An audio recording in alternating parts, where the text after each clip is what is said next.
कौन है खाटू श्याम, क्या है उनकी कहानी। चलिए आज मैं अपने वीडियो के माध्यम से आपको बताने जा रही हूँ खाटू श्याम की कहानी। राजस्थान के शेखावटी के सीकर जिले में स्थित है परम धाम खाटू। यहाँ विराजित हैं खाटू श्याम जी। खाटू श्याम का मंदिर बहुत ही प्राचीन है। यहाँ पर प्रतिवर्ष फागुन माह शुक्ल पक्ष से बारस तक यह मेला लगता है। श्याम बाबा की महिमा का बखान करने वाले भक्त राजस्थान या भारत में ही नहीं बल्कि दुनिया के कोने कोने में मौजूद हैं। आओ जानते हैं कि बाबा खाटू श्याम जी क्या है उनकी सच्ची कहानी। खाटू श्याम जी भगवान श्री कृष्ण के कलयुगी अवतार हैं। महाभारत के भीम के पुत्र घटोत्कच और घटोत्कच के पुत्र बर्बरीक थे। बर्बरीक को ही बाबा खाटू श्याम कहते हैं। इनकी माता का नाम हिडम्बना था। खाटू श्याम जी की कहानी। बर्बरीक दुनिया का सर्वश्रेष्ठ धनुधारी था। बर्बरीक के लिए 3 बाण ही काफ़ी थे जिसके बल पर वो कौरवों और पांडवों की पूरी सेना को समाप्त कर सकते थे। युद्ध के मैदान में भीम पौत्र बर्बरीक दोनों खेमों के मध्य बिंदु एक पीपल के वृक्ष के नीचे खड़े हो गए और यह घोषणा कर डाली कि मैं उस पक्ष की तरफ से लड़ूंगा जो हार रहा होगा। बर्बरीक की इस घोषणा से कृष्ण को चिंता हो गई। भीम के पौत्र बर्बरीक के समक्ष जब अर्जुन तथा भगवान श्री कृष्ण उसकी वीरता का चमत्कार देखने के लिए उपस्थित हुए तब बर्बरीक ने अपनी वीरता का छोटा सा नमूना मात्र ही दिखाया। श्री कृष्ण ने कहा कि यह जो वृक्ष है इसके सारे पत्तों को एक ही तीर से छेद दो तो मैं मान जाऊंगा। बर्बरीक ने आज्ञा लेकर तीर को वृक्ष की ओर छोड़ दिया।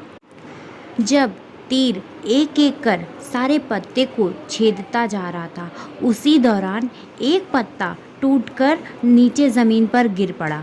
श्री कृष्ण ने उस पत्ते पर यह सोचकर पैर रखकर उसे छुपा लिया कि यह छेद होने से बच जाएगा, लेकिन सभी पत्ते को छेदता हुआ वह तीर श्री कृष्ण के पैरों के पास आकर रुक गया। तब बर्बरीक ने कहा कि हे प्रभु, आपके पैरों के नीचे एक पत्ता दबा है, कृपया पैर हटा लीजिए क्योंकि मैंने अपने तीर को सिर्फ पत्ते छेदने की आज्ञा दे रखी है, आपके पैरों को छेदने की नहीं। उसके इस चमत्कार को देखकर श्री कृष्ण चिंतित हो गए। भगवान श्री कृष्ण यह बात जानते थे कि बर्बरीक प्रतिज्ञावश हारने वाले का ही साथ देगा। यदि कौरव हारते हुए नजर आए तो फिर पांडव के लिए संकट खड़ा हो जाएगा, और यदि जब पांडव बर्बरीक के सामने हारते नजर आए तो फिर वह पांडव के साथ देगा। इस तरह वह दोनों ओर की सेना को एक ही तीर से खत्म कर देगा। तब भगवान श्री कृष्ण ब्रह्मा का भेष बनाकर सुबह बर्बरीक के शिविर के द्वार पर पहुंच गए और दान मांगने लगे। बर्बरीक ने कहा, मांगो ब्रह्मा, क्या चाहिए। ब्रह्मा रूपी श्री कृष्ण ने कहा कि तुम दे ना सकोगे मैं जो मांगूंगा, लेकिन बर्बरीक श्री कृष्ण के जाल में फंस ही गए और कृष्ण ने उससे उसका शीस मांग लिया।